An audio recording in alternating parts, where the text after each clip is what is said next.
ঠিকা আছে ভাই। ঘুরিয়েছে না কার আমি কি কাটছিলাম কয় বিঘা বই না নে চালা গেছে আনুমানিক 7-8 বিঘা হবো আর কি।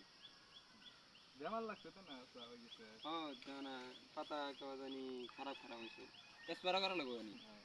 মানে মাটি সম্পত্তি মুখে মেলা হয় না আমার মেলা বহুত মাটি 20-30 বিঘা আছে আর কি সব খালি চাপাত বাগান লাগাইছেন 7-8 বিঘা লাগাইছি আর খানি যেমন বাকি আছে আর কি। ওখানে যেমন সেগুন বাগান আম বাগান লাগাতে দিছি। এটা তাহলে কোন সিস্টেম কি তুললেন এগুলা খালি যে পাতা আছে না যেটা হুম মন্ড কাটা এটা ছিঁড়ে তোলা লাগে আর কি। খালি এটি তোলা লাগে এটা আবার শুকান লাগে না শুকান লাগে মিশিয়ে দেওয়া লাগে মিশিয়ে দিলে যেমন ওই গড়ি গড়ি হয়। সবকিছু আপনার এখানে সুবিধা আছে না আমার এখানে সুবিধা আছে আমার বাড়িতে